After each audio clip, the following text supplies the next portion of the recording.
Tonight, forget the castles, forget the knights, and forget the medieval tavern fantasy, where everyone smells faintly of ale and roasted pork.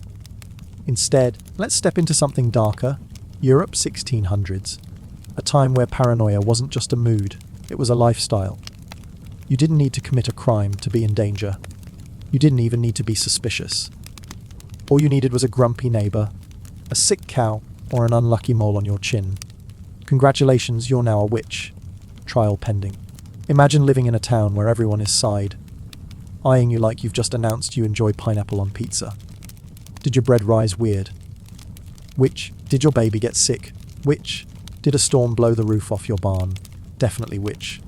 Society was basically one big HOA meeting, except instead of passive-aggressive notes on your door, you got dragged to court and possibly lit on fire. The witch trial was never about truth. It was theatre. A grotesque performance where everyone already knew the ending. The accused never stood a chance. The judges weren't looking for facts. They were looking for fuel to feed their own fear, power, and boredom. And the worst part? People loved it. Trials were community events, a break from the monotony of farm work and famine. Forget Netflix. This was the binge-watch event of the century. You, your kids, and your granny could all gather around to watch some poor soul get accused of dancing with the devil. Dinner and a show. But don't get too comfortable. Before you roll your eyes at the absurdity of it all, remember you'd probably be on trial too. Reading weird books. Witch. Staying up late at night. Witch. Talking to your cat. Oh, you're definitely a witch. So buckle up. Over the next chapters, we'll walk through the paranoia, the accusations, the torture chambers, and the absurd tests that no one could pass. We'll laugh at the ridiculousness, shiver at the brutality, and maybe, just maybe, see how little humanity has changed. Because if history has taught us anything, it's this: people love a good witch hunt. To understand why witch trials exploded in the 1600s, you've got to picture Europe as one giant anxiety attack. Everything that could go wrong was going wrong. Let's start with famine. Harvests failed like clockwork. One year, your wheat rotted in the field. The next, a freak frost wiped out your barley. Bread prices skyrocketed, and suddenly everyone was staring suspiciously at the weird old lady down the lane who always had herbs in her pockets. Clearly, she hexed the weather, because science never heard of it. Then there was disease. The plague still lingered like that one guest who refuses to leave the party. Smallpox, typhus, and dysentery all took turns wrecking communities. Doctors didn't have cures. They had masks shaped like beaks and the confidence of a toddler with a toy stethoscope. If someone sneezed, it wasn't "bless you." It was "witch." Religion didn't help either. Europe was split between Catholics and Protestants. Each side convinced the other was hand, feeding souls to Satan. Sermons were less about love thy neighbour and more about your neighbour is probably in league with the devil, so burn her just to be safe. Add in war, and you had pure chaos. Soldiers roamed the countryside, towns were looted, and everyone was jumpier than a cat in a thunderstorm. Communities needed a scapegoat, and witches made a convenient target. And let's not forget the politics. Kings, bishops, and nobles loved witch trials because they gave them power. What better way to keep people in line than by convincing them that evil lurked everywhere, and only the authorities could sniff it out? It was job security wrapped in holy paranoia. The result? Europe in the 1600s was one giant tinderbox, waiting for a spark, and that spark often came in the form of a rumour. A cow dies, a child falls ill, or someone's bread looks funny. That's all it took for the whole town to grab torches and pitchforks. So yeah, it wasn't exactly the Renaissance globe up, you might imagine. The 1600s weren't about art and philosophy for most people. They were about fear, hunger, and desperately trying not to get accused of midnight broomstick joyrides. If you lived in 1600s Europe, daily life wasn't just chores and prayers. It was a never-ending obstacle course of superstitions. Everywhere you turned, something was secretly the devil's business. Black cat crosses your path, bad luck. Owl hoots outside your window, someone's dying. Spill some milk, congrats. You just cursed your entire family line. Basically, life was one giant horror movie, where the jump scares came from barnyard animals. Farmers were especially superstitious. If your cow stopped giving milk, you didn't blame poor diet or infection. You blamed the neighbour with the crooked back. If your crops failed, it wasn't bad soil. It was definitely the old lady who muttered weird prayers in the garden. Because clearly, wheat listens to gossip. Women with knowledge of herbs and midwifery were basically walking red flags. If you helped deliver a baby, you were a witch. If you brewed up an herbal tea to ease someone's cough, witch. If you had the nerve to own more than one cat. Oh, congratulations. You're the CEO of Satan, LC. Superstitions got weirdly specific too. Bread that didn't rise properly. Witchcraft. Butter that refused to churn. Witchcraft. A storm wrecks your roof. Either bad carpentry or, you guessed it, witchcraft. You could live your whole life completely innocent and still get blamed because your surdo was off.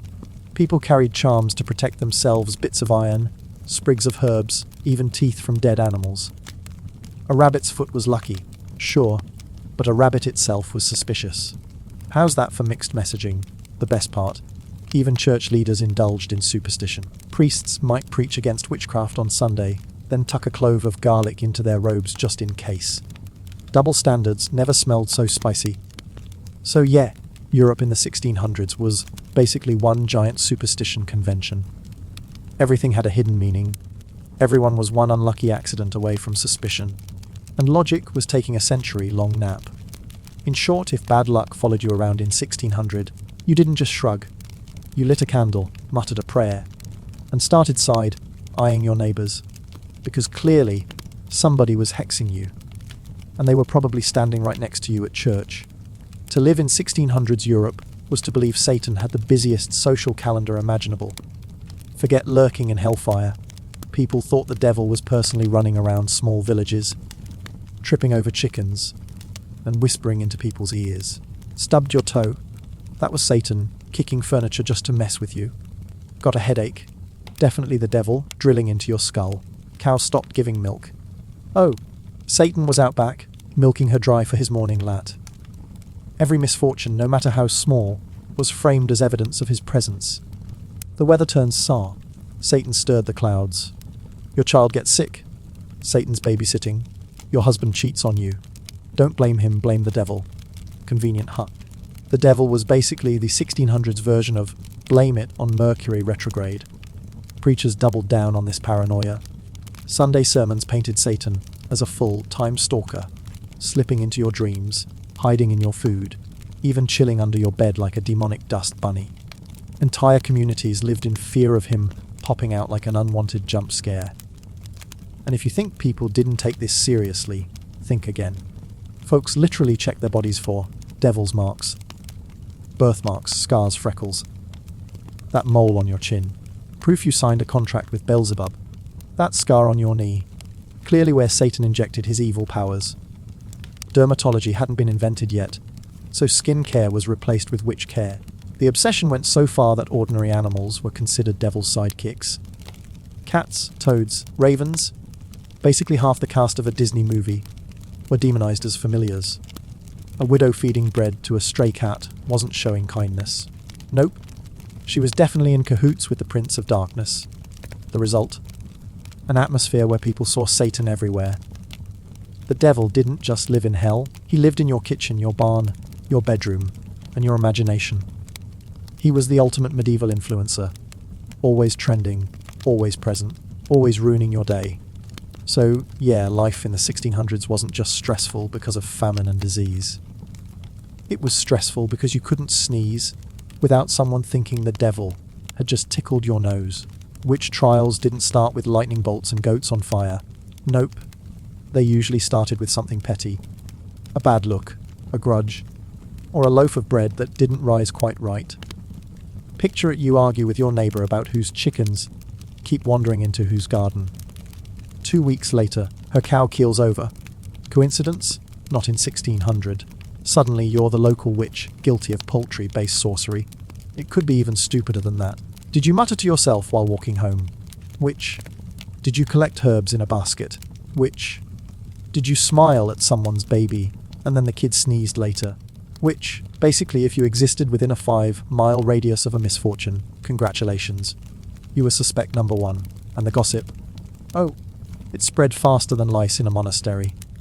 One villager whispers to another, "She looked at my bread funny, and now it's flat." Next thing you know, the entire town has decided you're the devil's personal baker. Children, by the way, were prime accusers. That's right. If some brat didn't like you, all they had to do was claim they saw your spirit floating around their bedroom at night. Suddenly, grown men with wigs and gavels were taking little Timmy's nightmare diary as hard evidence. And jealousy, huge factor. Maybe you were a widow who somehow managed not to starve. Or a woman who actually knew how to make a decent herbal remedy. Or you had, heaven forbid, more goats than your neighbour. People didn't call that success. They called it witchcraft. Once the rumour mill started, you were doomed.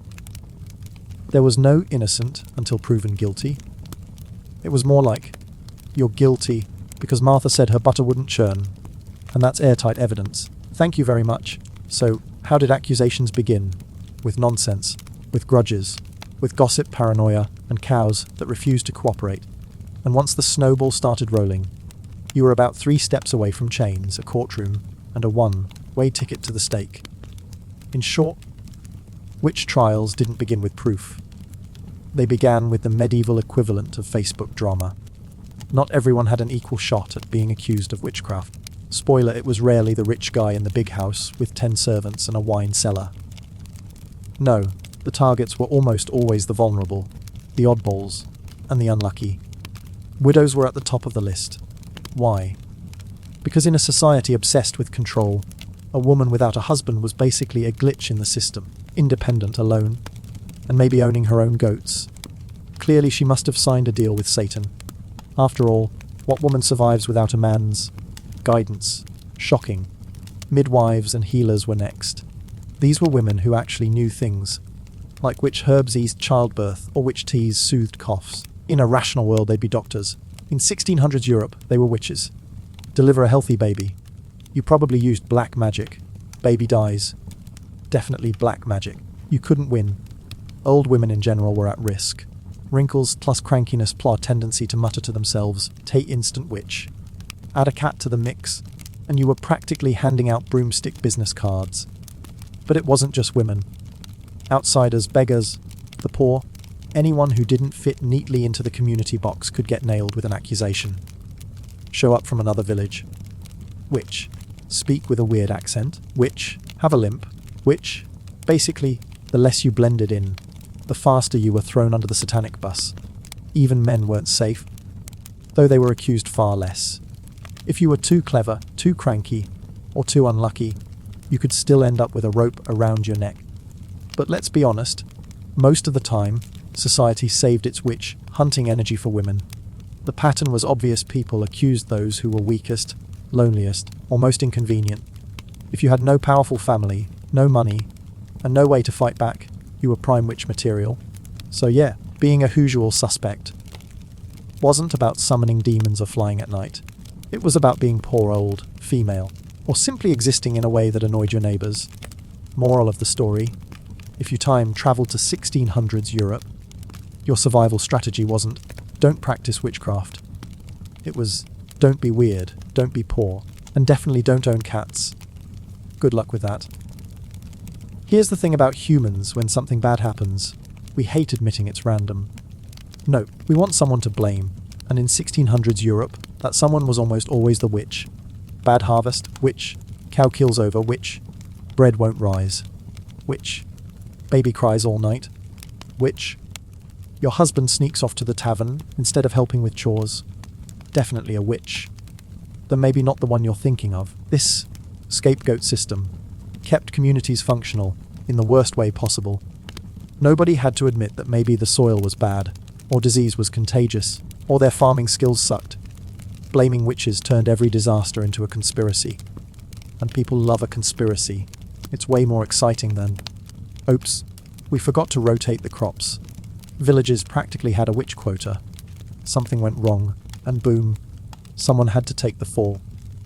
The unlucky soul accused was sacrificed to restore order, like tossing a goat to the wolves. Only this goat was a neighbour, who probably just wanted to be left alone to spin wool in peace. And it wasn't just rural towns. Entire regions used witch hunts as pressure valves. Governments and church authorities leaned into the hysteria. Don't worry about famine. Poverty or taxes? Focus on witches instead. It was the original distraction campaign. Bread and circuses. More like no bread and witch burnings. The tragic irony. People believed killing witches would fix things, like burning an old woman alive was going to make the wheat grow straighter. Spoiler, it didn't. Crops still failed, plagues still spread, husbands still cheated. But hey, at least the bonfire gave everyone something to gossip about. The scapegoat effect worked, because it kept fear pointed outward. As long as you could accuse someone else, you weren't the one in chains. It was survival by accusation. A medieval version of throw her under the bus before she throws me. So when you look at witch trials, don't just see them as cruelty. See them as crisis management. Horribly, tragically, stupidly wrong crisis management. Because nothing solves a community's problems quite like killing the one person who definitely didn't cause them. Imagine this. It's the middle of the night. You're half asleep on your straw mattress, drooling into the one pillow you own, when there's a pounding at the door. Not the friendly, "Hey, we brought beer," kind of knock. No, this is the knock of doom. The witch hunters have arrived. You stumble out of bed, heart racing, nightshirt twisted, hair looking like you've been electrocuted by a thunderstorm. Before you can ask what's going on, men with torches and pikes shove their way inside. The neighbours, of course, are already outside whispering and pretending they just happened to be awake at 2 a.m. You get dragged out barefoot, shackled, and paraded through the street like a sideshow attraction. People hiss, cross themselves, and mutter about how they always knew you were strange. Never mind that your biggest crime last week was forgetting to salt your stew. The humiliation was part of the process. You weren't just being arrested, you were being displayed. The community needed to see that justice was working. Plus, nothing says fair trial like shackling someone before they've even been questioned. The arrest often came with a little bonus. The authorities rifled through your stuff, looking for evidence. Herbs, witchcraft, a cat, Satan's familiar, a book, definitely the devil's playbook. They could have found a crusty sock and called it proof of sorcery. And here's the kicker: resisting didn't help. Plead your innocence. Suspicious. Cry. Clearly the devil leaving your body. Stay calm. Obviously the devil helping you stay calm. You could have recited the alphabet backwards in 6 languages and someone would have still shouted, "Burn her!" By dawn, you'd be in chains, sitting in a filthy cell, wondering how your neighbour's cow dying turned into this. The arrest wasn't about justice. It was about spectacle, fear, and reminding everyone else to keep their heads down. Because once the midnight knock came for you, it didn't matter what you had or hadn't done. You were already guilty. And just to rub it in, the guy who accused you was probably home in bed, snoring happily, dreaming about how his butter was finally going to churn now that you were in chains. Getting arrested was bad enough. But the shackles, that was the medieval cherry on top.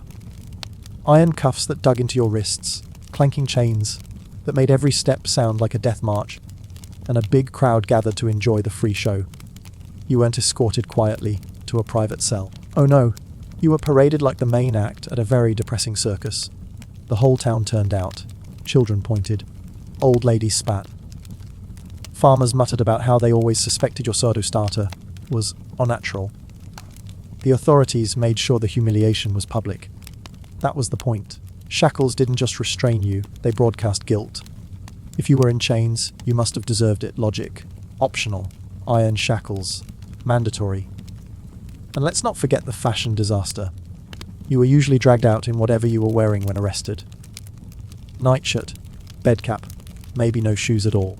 Nothing screams, sorceress of darkness, quite like stumbling barefoot in a wrinkled linen shift, trying not to step in horse manure. The shackles were also heavy, unnecessarily heavy. Because why stop at restraining someone when you can also dislocate their shoulders for fun? Every clang of the chains announced, "Here comes the witch, guilty until proven guilty." Neighbours sometimes joined in the humiliation, tossing insults, or worse. A little mud here, some spoiled vegetables there. One unlucky woman in Germany was even pelted with dead rats on her way to trial. Imagine trying to keep a shred of dignity while covered in vermin and cabbage leaves. And if you tried to stay calm, people whispered that your stoicism proved you had Satan's strength. Cry too much. Satan was leaving your body. Basically, whatever you did. Someone in the crowd yelled, "Ah!" The worst part. You knew this was just the beginning. The shackles weren't there to stop you. They were there to prepare you.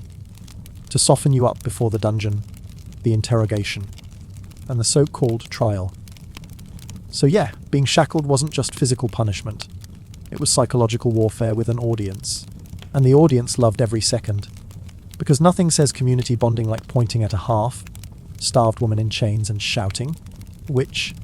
So, after the midnight knock and the parade of shame, where did you end up? Welcome to your new Airbnb, the dungeon. Spoiler, it did not come with complimentary breakfast. Picture a dark, damp hole carved into stone. The air was thick with mildew, piss and despair. You're chained to the wall, rats scurrying across your feet like they own the place. And honestly, they did. Rats were basically the landlords of medieval prisons. Light? Forget it. Maybe a flickering torch once in a while, but mostly it was pitch black. Your eyes adjusted just in time to spot a cockroach crawling across your straw bed. That's if you got straw.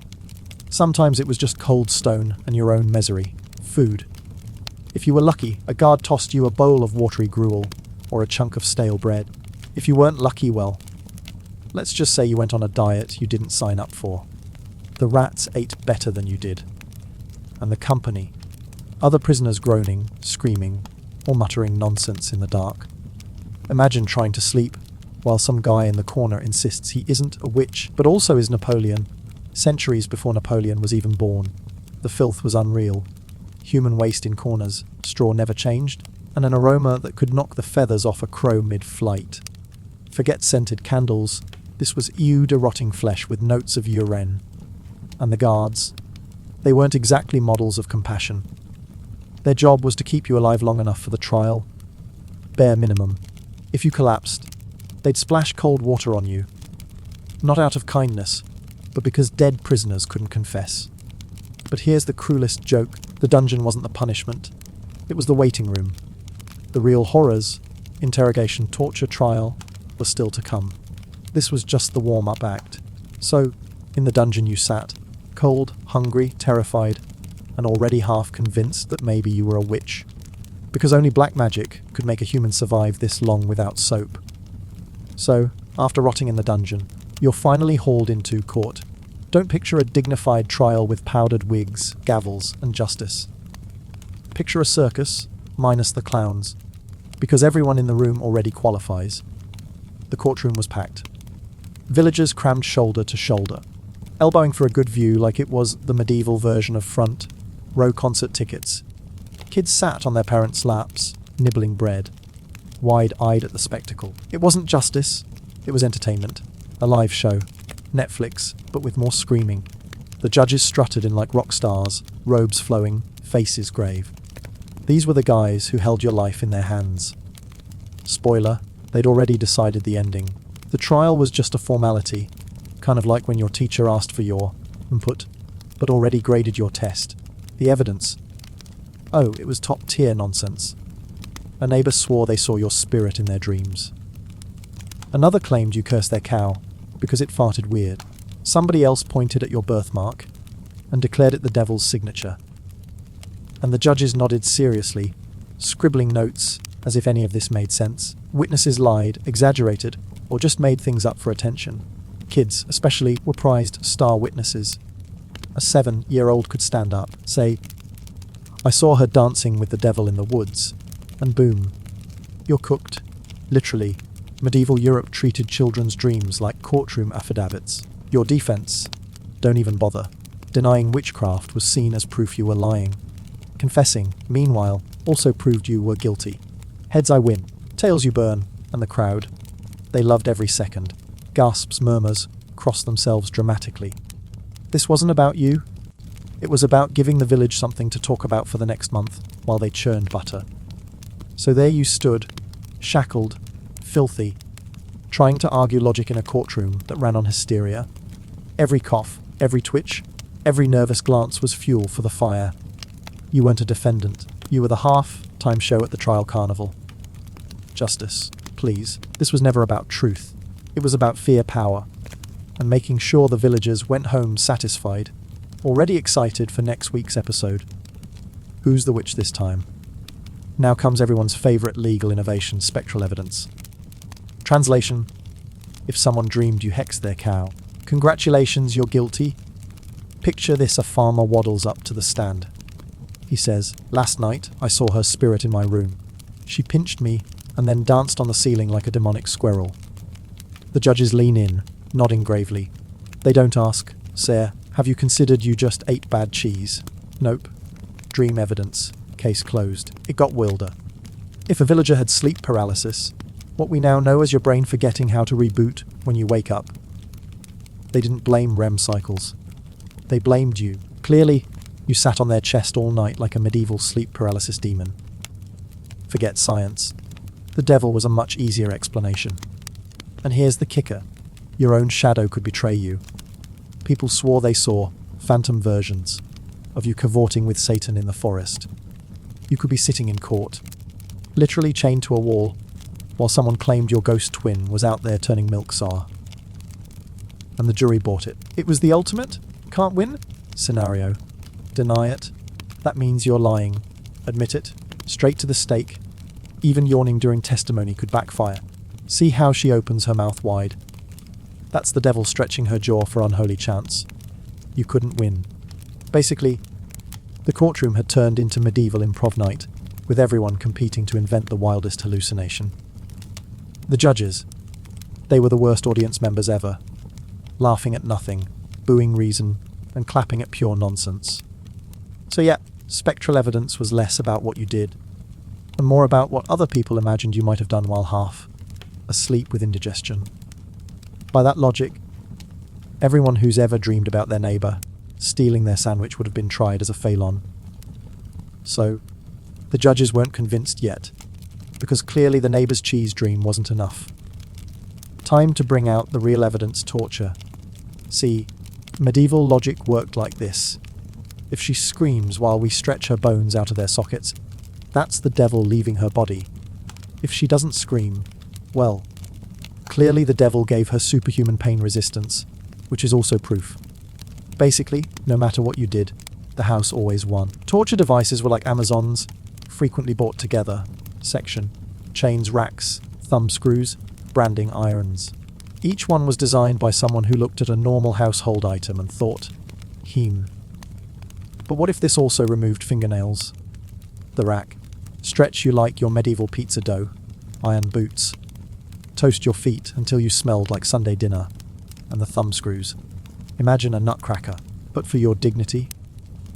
The only truth they got out of this was the truth that humans will say literally anything to make the pain stop. And oh, the confessions they extracted. People admitted to flying naked through the sky on broomsticks, having tea with demons, and attending underground goat raves. Not because it was real, but because, let's face it, when someone's twisting your thumbs until they sound like bubble wrap, you're going to start making stuff up. Fine! Yes! I turned your milk sour! I also cursed your dog, and while I'm at it, I hexed the mayor's wig! Now please put down the pliers. The wild part. The more dramatic the confession, the more everyone believed it. A quiet denial, suspicious. But admitting you once kissed Satan on the lips behind the tavern, totally credible. And of course, the crowd loved it. Nothing says family entertainment like watching your neighbour's elbows bend the wrong way. Kids pointed. Adults whispered. Priests crossed themselves so hard they practically slapped their own foreheads. So yeah, torture was the medieval version of a truth serum. Only it didn't give truth. It gave the most imaginative fantasy novel you could scream while upside down in a dungeon. After hours of being twisted, roasted, and squeezed like a medieval stress toy, the inevitable happened. You confessed. Not to what you did, mind you, but to what they wanted to hear. This was less a legal proceeding and more a deranged improv game. The judge would throw out prompts, and you were expected to say yes. Did you sign a pact with the devil? Yes, Your Honour. He brought a quill. Very stylish. Red ink, smelled like brimstone. Did you attend the witch's Sabbath? Of course, every Thursday. Potluck style. I brought turnip stew. Satan preferred the pies. Did you fly there? Yes, naturally. On a broomstick. Because apparently horses weren't sinister enough. The crowd lapped it up. Every new detail was juicier than gossip at the town well. And you could see the weird glint in their eyes, like they were enjoying the idea of you partying with demons more than they ever enjoyed Sunday Mass. The thing is, confessions weren't really about truth. They were about entertainment and validation. Your lurid story gave everyone a way to blame their bad crops, sick children, or awkward marriages on something spicier than life is hard and we're all miserable. And the more absurd your confession, the better. You said you shapeshifted into a wolf. Perfect. You claimed you danced naked in the forest with Lucifer's nephew. Gold. You confessed to seducing goats. Disturbing, but somehow still considered valid evidence. Of course, none of this got you acquitted. Confessing wasn't a get out of jail card. It was a congratulations, you just wrote your own execution order card. But for the judges, it was exactly what they wanted. A juicy horror story they could publish in their little court records to prove they were protecting the community. So yeah, the witch's confession wasn't about justice. It was about turning your suffering into medieval fanfiction, with the devil as the star and you as the unwilling co-author. If you thought a witch's Sabbath was just women stirring cauldrons in the woods, think again. According to 1600s Europe, it was less quiet night of spells and more Saturn's Coachella. The stories went like this: witches flew through the night on broomsticks, goats, or sometimes even kitchen stools thus, because why not? All converging on a secret mountaintop rave. Once there, the devil greeted you personally, usually disguised as a tall man, a talking goat, or in some accounts a chicken. Yep, the Prince of Darkness moonlighting as farm poultry. Very intimidating. The evening kicked off with a demonic roll call. Agnes, present. Marjorie, here. Satan, cluck cluck. Then the real party started. First, a feast. Except instead of roast goose and wine, the food was reportedly black bread, rancid meat, and wine that tasted suspiciously like vinegar.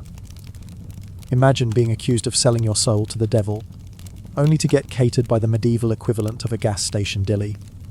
Then came the dancing.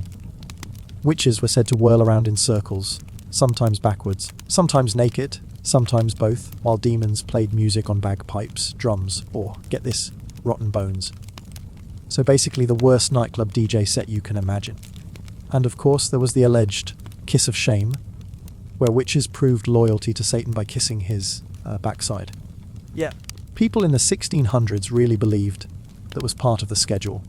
Nothing says unholy covenant, like a long queue of villagers lining up to kiss goat butt. The thing is, none of this happened.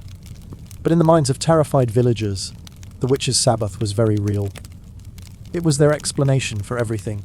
Spoiled milk, hailstorms, even why their neighbour was too good at baking bread. Obviously, she must have gone to Satan's rave and learned the secret recipe. So while you sat in a cold, damp cell, the court painted you as a VIP guest at the wildest party in Europe, complete with free demon snacks, questionable music, and a strict no bathing dress code. Honestly, sounds exhausting. You'd think once you confessed to flying on a broomstick, kissing goat butt, and attending Satan's rave, the court would be satisfied. Nope, they wanted an encore. Because nothing screams justice like dragging you back into the torture chamber, just to see if you'll come up with bonus content. This was the medieval equivalent of being asked to add more drama to your story. Except instead of an editor giving you notes, it was a guy with pliers. Tell us more about the devil's banquets. Oh sure. He served boiled frogs and cursed beer. 5 stars on Yelp. Would sell my soul again. Did you hex the mayor's cow? Absolutely. And I also hexed his soup. Tasted terrible. Didn't it? Every time you said something outlandish, they nodded like it was a documentary. You could have claimed Satan taught you how to play the lute, and they would have scribbled it down as Exhibit A. Meanwhile, the tools came back out. The rack, the thumbscrews, the chair covered in spikes. Torture wasn't about gathering new information. It was about wringing every drop of spectacle out of you, like a medieval Netflix show. If your first confession was the pilot episode, this was the season 2 cliffhanger, and God help you if you hesitated. A pause was considered lying. If you fainted, it was witchcraft. If you screamed too much, it was proof the devil was inside you. Basically, no matter what you did, you were guilty. The crowd loved it, though. Torture wasn't conducted in total secrecy. Word got out. Gossip spread. By the time you were dragged back to your cell, half the town already knew you, turned into a black cat to sabotage the baker's bread. It was free entertainment in a world where fun usually meant watching turnips grow. So yeah, welcome to the torture chamber and core. Same script, more screaming, fewer teeth. If your confessions weren't enough, the court had another trick, finding the so-called devil's mark. This was basically a treasure hunt on your body, except instead of gold, they were looking for a weird freckle, scar, or mosquito bite they could blame on Satan. The examiner, usually some self-appointed expert who had seen a boil once, would poke and prod you like a melon at the market. What's this? A wart. Clearly the devil's personal brand. A mole. Must be his signature. Congratulations. You are now officially a walking autograph book for Lucifer. Sometimes they'd shave off all your hair to search more thoroughly.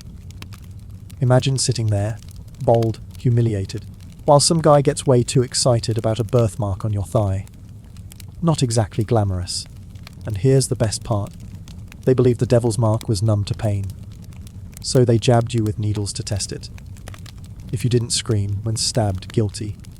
If you did scream, guilty of faking. Basically, medieval science at its finest. Even worse, your mark could be anything. A scar from falling off a fence, witchcraft. A freckle shaped like a potato, packed with Satan. Stretch marks, proof you carried demon babies. Honestly, by their standards, everyone over the age of 12 was probably a witch. Of course, the crowd loved this part. It was like a grotesque talent show, ladies and gentlemen. We present Exhibit A. Marjorie's suspicious elbow mole, Q Gast's gossip, and a lot of pointing. By the end of it, your body wasn't just bruised and battered. It was officially evidence. Not because it proved anything, but because it gave the court another excuse to keep the paranoia machine rolling. So yeah, the devil's mark was less CSI and more random poking until we feel important. Spoiler, you were doomed either way. If torture and devil marks weren't enough, the court leaned on something even deadlier: gossip. Because nothing fuels a witch trial like neighbours who've secretly hated each other for years, finally getting a chance to air their dirty laundry in public. Suddenly, everyone remembered every awkward moment you ever caused. I saw her cat glare at me once. Definitely demonic. She didn't share her bread recipe. Obviously witchcraft. F's. Her cow gave more milk than mine. Satanic udders. It was less a courtroom and more a medieval open mic night for petty grievances.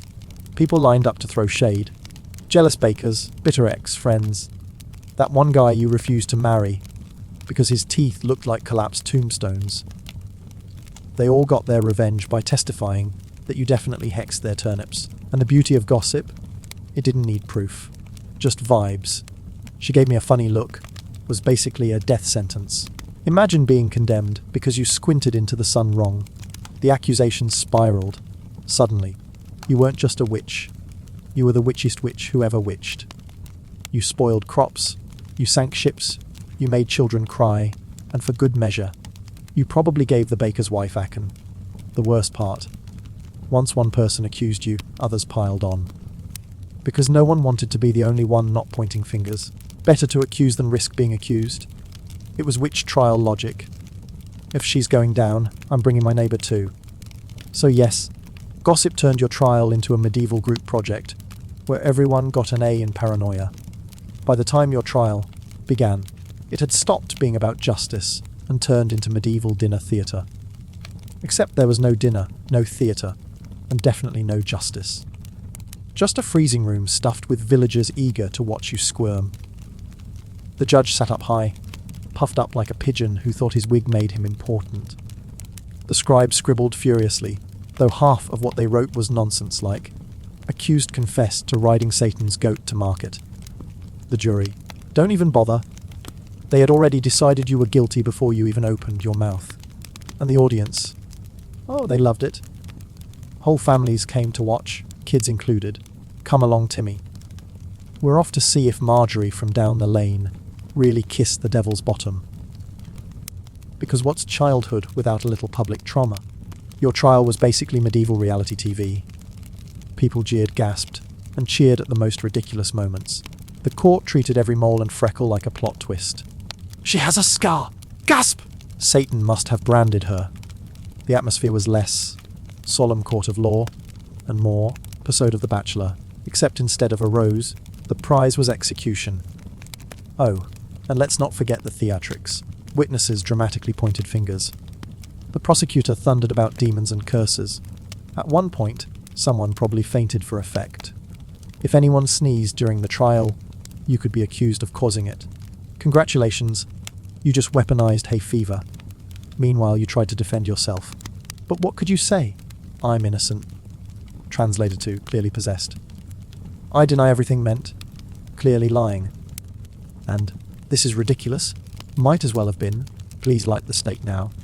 So yeah, the trial was less about truth and more about keeping the crowd entertained.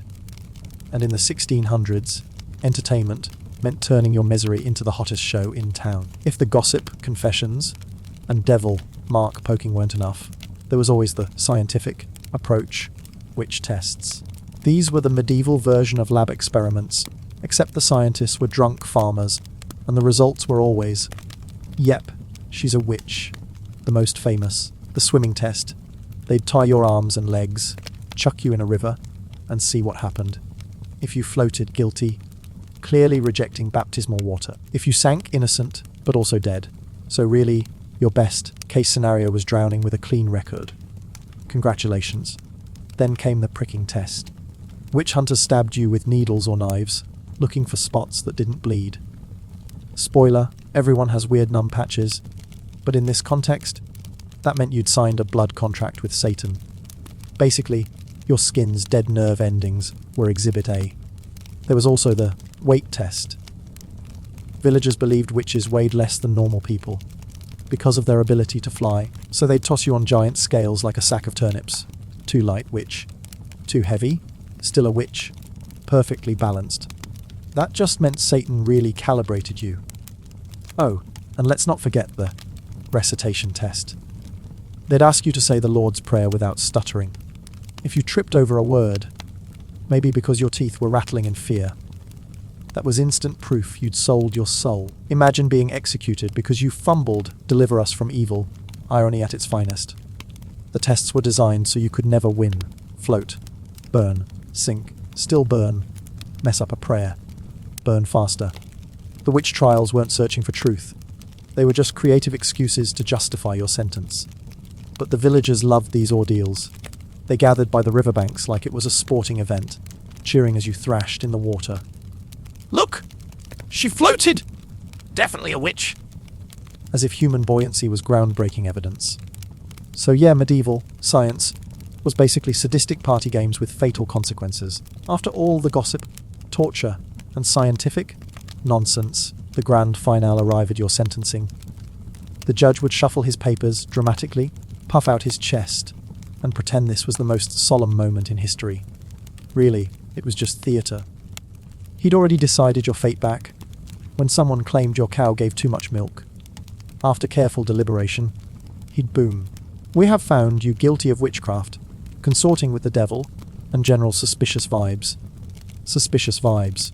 That was basically the bar. Your punishment. Almost always death, but dressed up with as much flair as possible. Burning at the stake was the fan favourite. Lots of fire, lots of smoke, easy to invite the neighbours to. Hanging was a runner-up, quicker but less dramatic.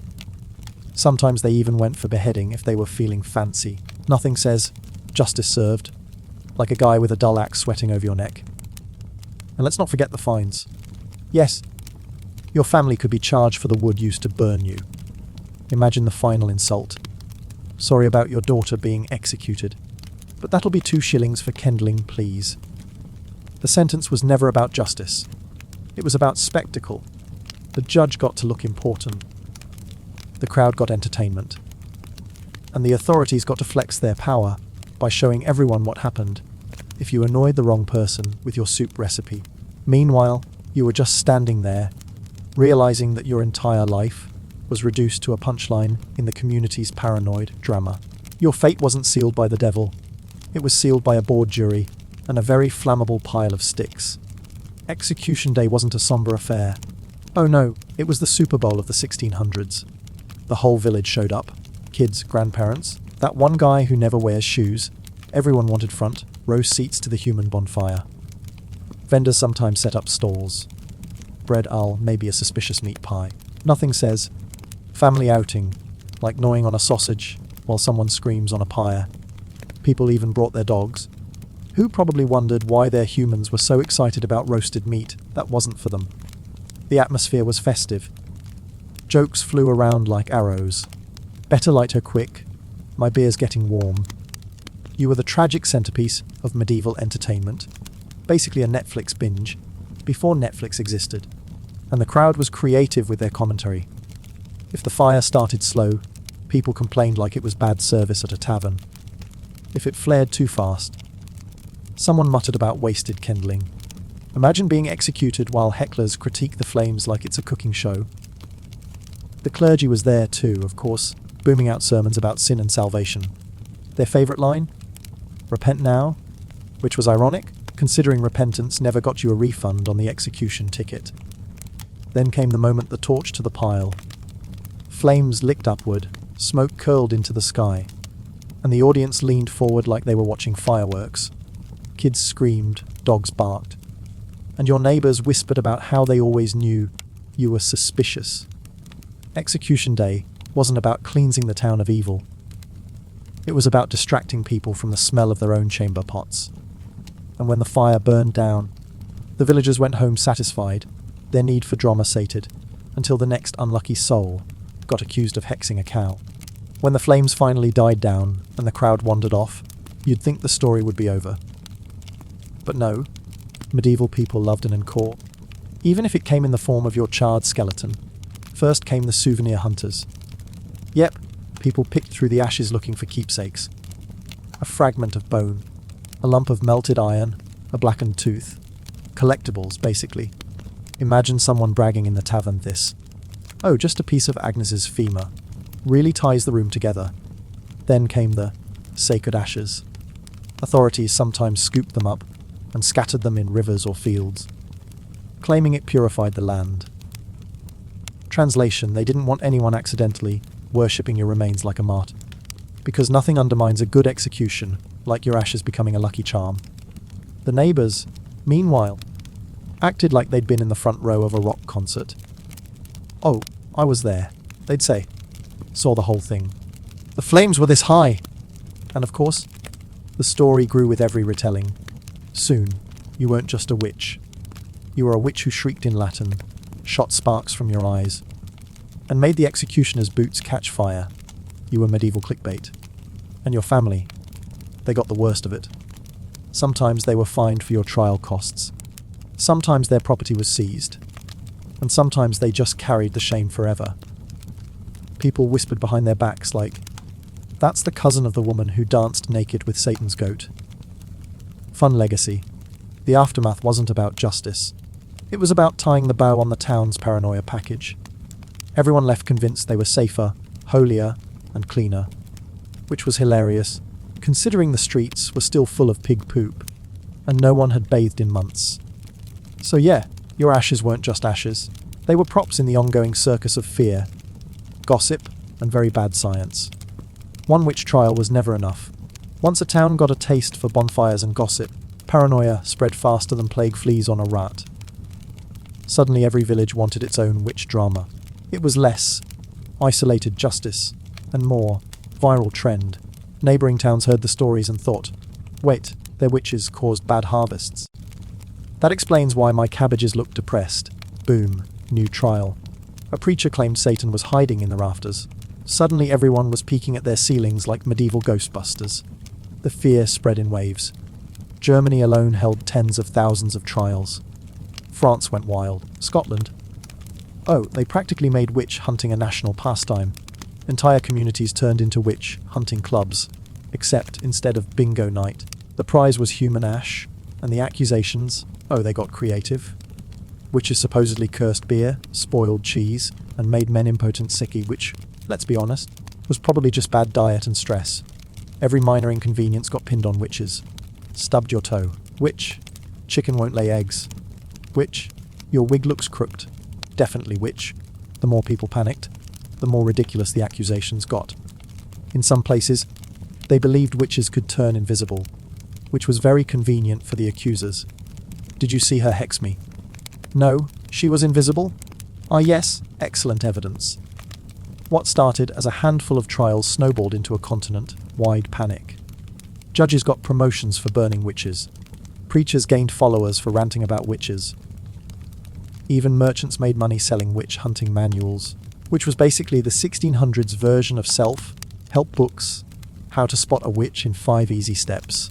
Fear didn't just spread, it became a business model. By the mid-1600s, witch trials weren't just superstition, they were an industry. Entire careers blossomed around finding, torturing, and executing witches. Nothing says economic opportunity like monetizing paranoia. Take the professional witch hunters. These guys strutted into towns with the confidence of traveling salesmen. Instead of selling pots and pans, they sold fear. Good evening, peasants! For a modest fee, I'll rid your village of witches! Satisfaction guaranteed or your crops still fail. And the fees weren't small. Witch hunters charged for every service, searching for devil's marks, writing reports, hauling prisoners, even building the stakes.